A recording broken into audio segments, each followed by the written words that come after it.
What's going on, everybody? My name is Waleed Nasser. I'm an immigration lawyer based in Chicago, Illinois, and I help immigrants all over the country and all over the world speed up their delayed immigration cases. Today, we're going to be talking about 4 things that you can do to help speed up your delayed immigration case. And stay tuned because the last one is my favorite.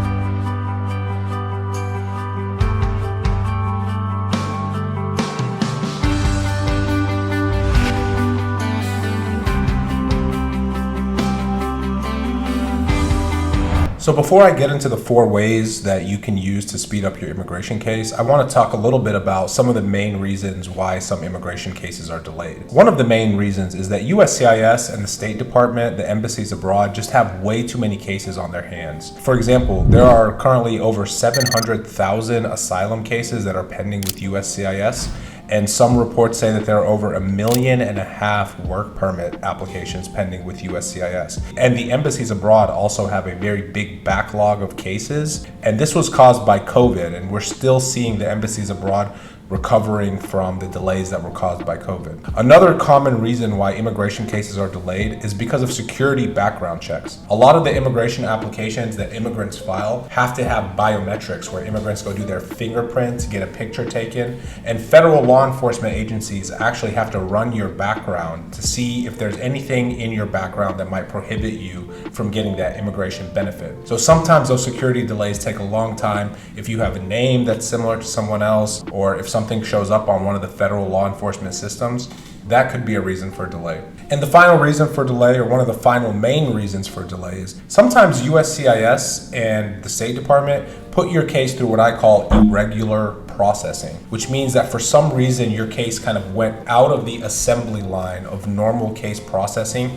and into the irregular processing. Let's say, for example, you have a green card application pending and you go to your interview and the officer says, "Oh, everything looks good, but we just need this one more thing from you. I'm going to send you an RFE, a request for evidence, so you can send it in to us." And then your case kind of gets pushed off to the side. It gets put on a shelf somewhere. You respond to the RFE. Maybe the officer switches locations, and your case just kind of enters this irregular processing. So those are some of the main reasons why immigration cases are delayed. So now let's get into the 4 ways that you can solve them. The first thing that you can do to speed up your case is try doing an expedite request. And you can do an expedite request with the United States Citizenship and Immigration Service, USCIS, or the State Department, which controls the embassies abroad and the National Visa Center, the NVC. So for USCIS specifically, expedite requests are not frequently granted, okay? And I will link the website for USCIS Expedite in the description below so you guys can check it out.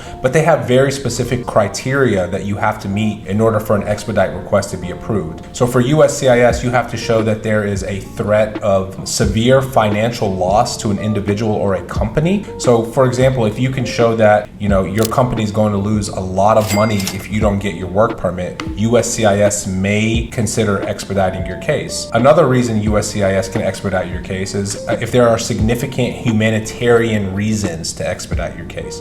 So let's say, for example, you have a really delayed travel document application and you need to travel out of the country to see your family member who's really sick in their home country. USCIS might consider that as a good ground for an expedite request, and they might approve it based on significant humanitarian needs. Now, the State Department's a little bit different. I'll also link the website to the State Department's expedite request in the description so you can check it out. But for the most part, the State Department requires life or death emergencies to get a case expedited. If you think your case is a good one for an expedite request and you look over that criteria and you think that your case might be a good one for expedite, then you might want to give this option a try. The second way you can potentially speed up your case is doing what's called a Congressional assistance request. This also goes for USCIS or the State Department. It goes for both of those agencies.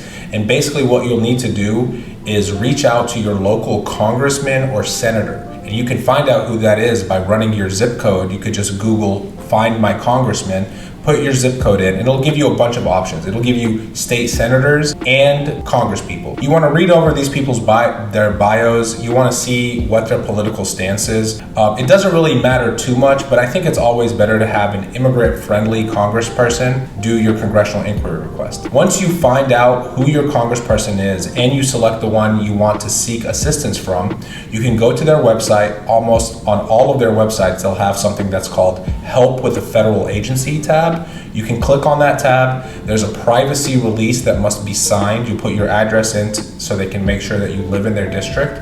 You sign the privacy release and you describe briefly what's going on with your situation. You can even attach additional evidence if you want to. And the congressman will actually reach out to USCIS or the State Department on your behalf. The really nice thing about a congressional assistance request is that the agencies, USCIS and the State Department, they must listen to the congressman. They don't have to listen to you. They don't even have to listen to me as an immigration lawyer, but the law requires them to respond to the congresspeople. So you will get a response. Sometimes it's between 30 and 60 days. Sometimes it's not the response that you want, but you will get a response. Now, here's a pro tip about the congressional assistance request. You always want to make sure you call the office and try to speak to someone who works in that department, who helps with the federal agencies, particularly immigration. I like to do this because it humanizes your case a little bit. It lets the person who's working in the office know about you and know about the kind of harm you're suffering because of the delay in your immigration application. And I think that when they know that and they put a voice or a face to the name, sometimes they can work a little bit harder or try a little bit harder to help get your case pushed through. So this is something that everyone can do, and it's definitely a really, really good option if you have a delayed immigration case. The best thing that it can do is it could lead to an approval, or it could at least just shine a little bit more light on what's causing the delay in your immigration case. The third way you can speed up your immigration case, and this is specific to USCIS, is by doing what's called an Ombudsman request. The office of the USCIS Ombudsman is separate from USCIS, okay, and it's part of the Department of Homeland Security, and it kind of acts as a watchdog over USCIS, meaning that it kind of oversees what's going on at USCIS. And if your case is delayed, you can reach out to this office and they may be able to help you. You can Google USCIS Ombudsman, and I'll put the website link in the description below for you guys. There's a very simple form that you can fill out. It's called DHS Form 7001. It asks you for basic information. It asks you for what's going on in your case. There's an option for you to upload documents, and then you submit your request. The USCIS Ombudsman's office is actually really, really helpful. I've had a couple of cases, delayed immigration cases of mine, resolved by reaching out to the office of the USCIS Ombudsman. For example, I had a green card case that was really delayed after interview because USCIS thought my client was in deportation proceedings when she really wasn't. So we tried our hardest to explain to USCIS that the client wasn't in deportation, that they had the power to approve her green card. We submitted extra documents, we sent them letters, we did a service request through USCIS, and none of that worked. And finally, we reached out to the Ombudsman's office, and within a matter of 2 weeks, we had the green card in hand, thanks to the Ombudsman's office. So if your case is going through a irregular delay, like I just described, then the Ombudsman's office for USCIS might be a really, really great option for you. The fourth way, the one that you've all been waiting for, and my favorite way to speed up your immigration case, is by filing a lawsuit against the immigration office that is handling your case. This is called a Writ of Mandamus, and it is one of the most powerful tools that immigration lawyers have to speed up delayed immigration cases.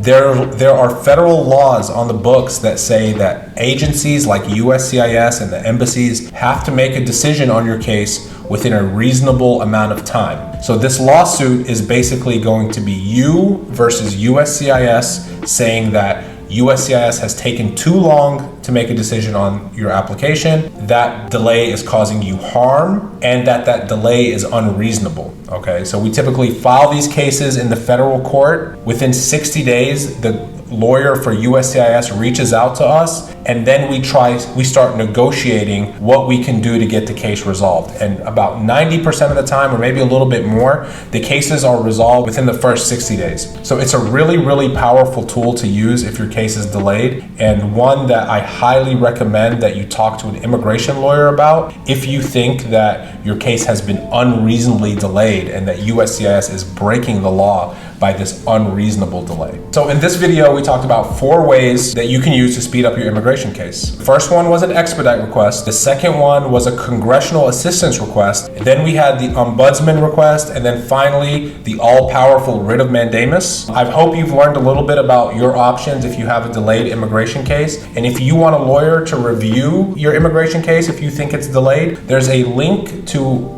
schedule a consultation with me in my bio. We also have free live events that you can get on a call and ask me any question that you might like. And I would be more than happy to help talk to you about ways that you can use to resolve any delay that's going on in your immigration case. Thanks a lot and have a great day.